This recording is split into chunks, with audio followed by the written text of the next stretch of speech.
Hello，大家好啊！Jenny 今條片咧會繼續同大家分享去輕井澤嘅其他景點嘅。我哋喺酒店度食完早餐之後咧，就前往巴士站搭9點40分嘅班次前往白絲之龍。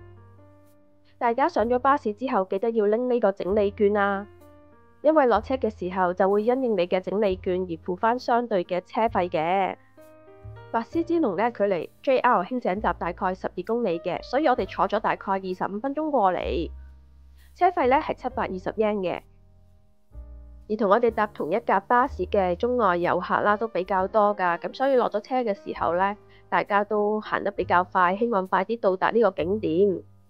希望我哋會有足夠嘅時間影相同埋拍片俾大家睇啦。白絲之龍即係白絲瀑布，佢相比起一般嘅瀑布好唔同，因為佢嘅高度只有3米高嘅，但係長咧竟然有70米咁多喎。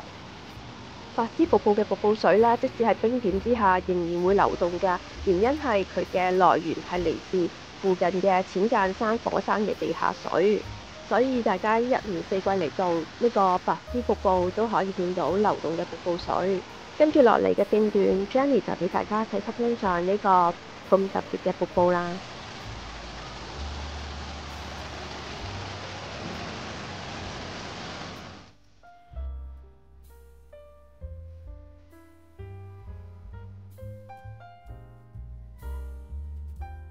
我哋喺白絲之龍影完相、打完卡之後，搭翻車去輕井澤巴士站，再轉車去呢個舊輕井澤銀座通啦。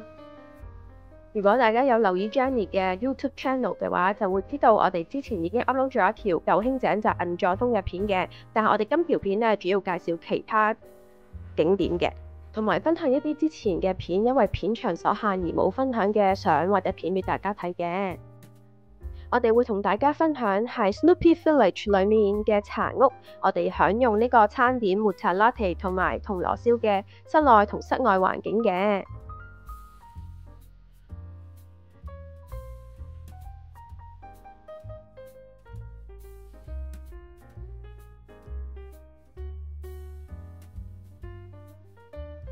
舊輕井澤銀座通咧，亦都有一間好大間嘅皮具店㗎。我哋見佢款式都好多，顏色亦都好齊全，所以就行咗入嚟兜個圈，影埋片，同大家一齊分享。呢間鋪頭咧，真係充滿皮具嘅味道啊！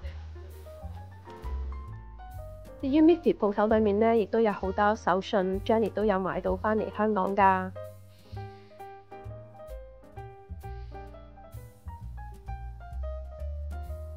本身 Jenny 唔係好中意食硬糖嘅，但係就俾佢呢個罐吸引住。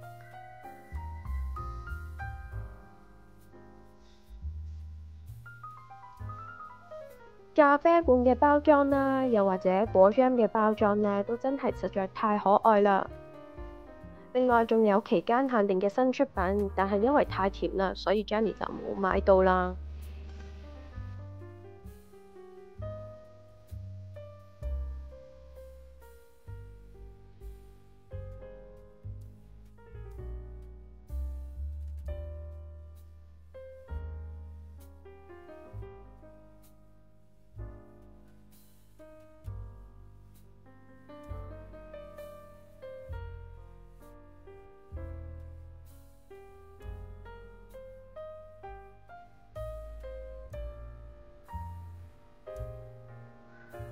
呢間布店都有好多遊客幫襯㗎。另外，我哋離開之前都見到有呢個郵便局喎，所以都行咗一轉，買咗啲郵票。我哋原定呢就搭西武觀光巴士去呢個雲長池嘅，但係好可惜呢，我哋去到嘅時候呢，就送咗1點32分班次嘅車尾啊。因為搭下一班次或者自己行過去嘅所需時間真係差唔多，所以我哋最後就揀咗自己行過去啦。如果坐觀光巴士嘅話呢，車程係大概7分鐘嘅啫。Jenny 希望呢有機會可以嚟呢度睇紅葉，因為我覺得雲長池嘅環境啊景色都真係幾靚㗎。由於雲長池嘅景色呢同我哋預期之中有少少落差，所以我哋就早咗去巴士站度，可以前往榆樹街小鎮度 shopping 啦。我哋喺見到呢個大大個星野溫泉嘅牌嘅巴士站度落車之後呢，我哋就先去咗呢個遊客中心輕井澤野鳥之森道嘆杯靚咖啡先。由巴士站行過嚟大概只需要6分鐘㗎啦。跟住落嚟呢 Jenny 就俾大家細心欣賞呢間真正心係嘅咖啡環境啦。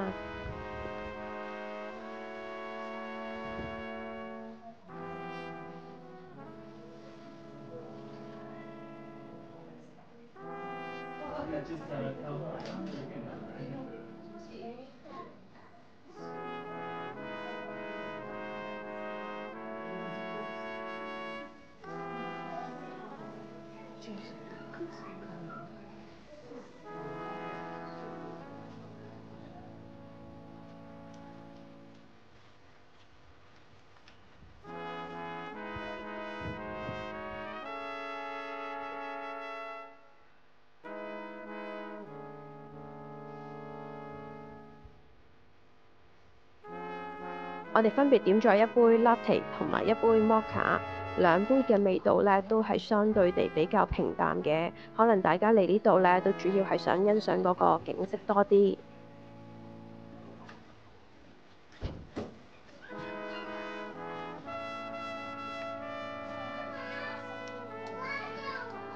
喺呢間咁靚嘅新系咖啡 chill 完之後，我哋就行去榆樹街小鎮商店啦，大概只需要步行10分鐘就到㗎啦。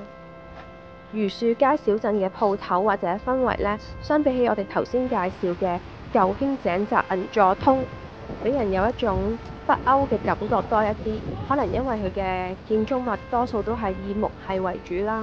我哋當日呢，就見到有一對準夫婦喺呢個榆樹街小鎮度影 pre-wedding 嘅相啦。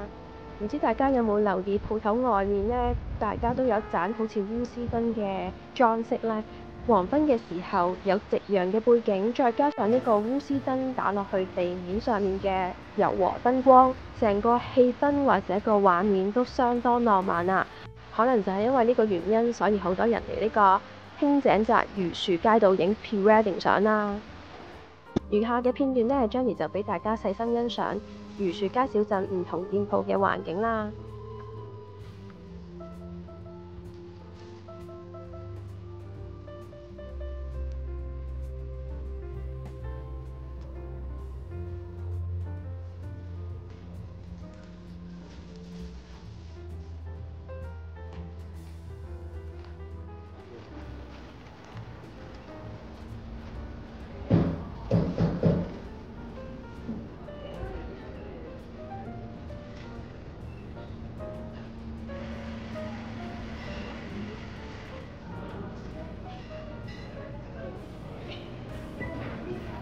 暖身咖啡嘅產品呢，真係好多元化，但係 Jenny 都有忍手冇買到。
由於頭先喺榆樹街小鎮或者舊興井澤呢，我哋都真係太多鋪頭要行啦，所以到最尾嘅時候手都震埋，先有時間食呢個 Miffy 包包啊！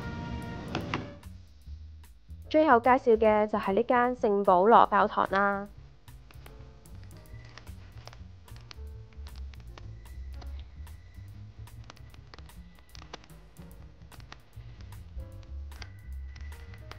入呢間教堂之前呢，大家都要除鞋先嘅。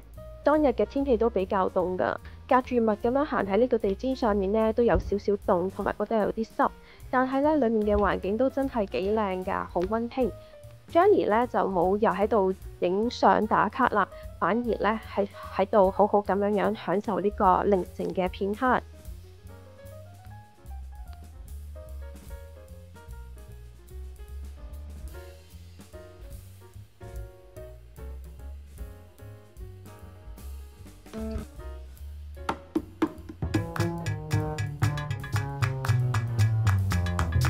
我哋喺車站度抌返個印，證明到此一遊。如果你都鍾意 Jenny 嘅分享，記住 subscribe 我哋嘅 channel，comment like and share 呢條短片。嚟緊我哋會分享更多唔同嘅旅遊片段，希望你繼續支持。